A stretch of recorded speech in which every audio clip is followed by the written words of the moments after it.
किसी भी शत्रु की बात का जल्दी से भरोसा नहीं करना चाहिए। मेंढक और दुष्ट सांप की कहानी। सालों पहले वरुण पर्वत के पास एक राज्य बसा हुआ था। उस राज्य में एक बड़ा सा सांप मंदविष भी रहता था। बूढ़ा होने की वजह से वह आसानी से अपना शिकार ढूंढ नहीं पाता था। एक दिन उसने तरकीब सोची। वो तुरंत मेंढकों से भरे हुए तालाब के पास पहुंच गया।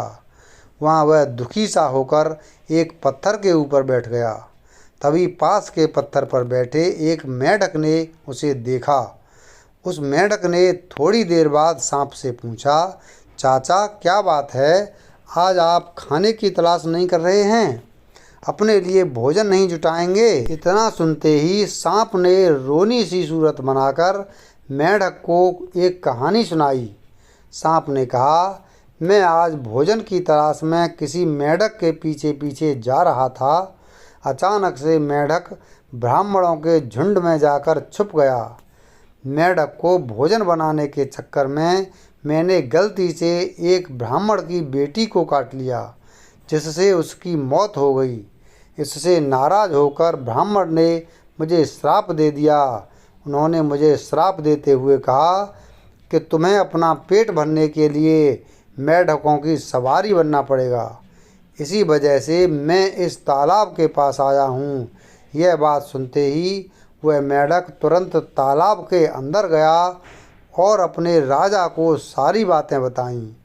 राजा कहानी सुनकर हैरान हुआ। पहले तो उसे बिल्कुल भी यकीन नहीं हुआ, लेकिन कुछ देर सोच विचार करने के बाद मेंढकों का राजा जलपाक तालाब से बाहर निकलकर एकदम कूदते हुए सांप के फन पर जाकर बैठ गया।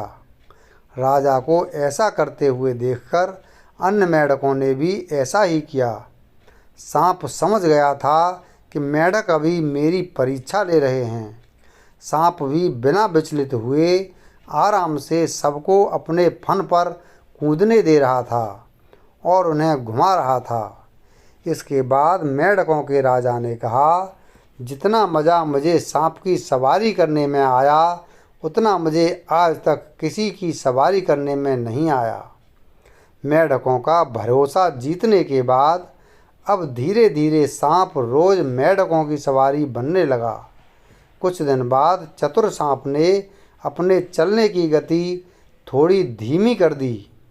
यह देखकर मेंढकों के राजा जलपाक ने पूछा, हे सर्प, तुम्हारी चाल इतनी धीमी क्यों है? इसके जवाब में सांप ने कहा, एक तो मैं बूढ़ा हो गया हूँ और ब्राह्मण के श्राप की वजह से बहुत दिन से भूखा भी हूँ।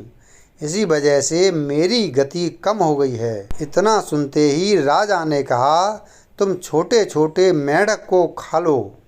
यह सुनकर मन ही मन सांप बहुत प्रसन्न हुआ।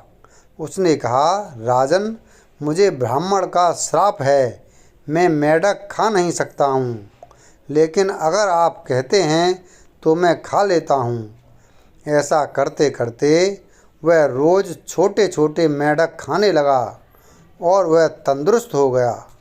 अब सांप को रोज़ बिना किसी मेहनत के खाना मिल रहा था। सांप काफ़ी प्रसन्न था। मेंढक सांप की चाल अब तक नहीं समझ पाए थे। मेंढक ने राजा को भी सांप की इस साजिश की भनक नहीं लगी। होते होते एक दिन सांप ने मेंढक के राजा जलपाक को भी खा लिया और तालाब में रहने वाले सारे मेंढकों के वंश का नाश कर दिया। कहानी से सीख, किसी भी शत्रु की बात पर जल्दी से भरोसा नहीं करना चाहिए। इससे खुद की और अपने लोगों की हानि होना निश्चित है। वीडियो अगर पसंद आया हो तो वीडियो को लाइक करें, चैनल को सब्सक्राइब करें और बेल आइकन प्रेस करें।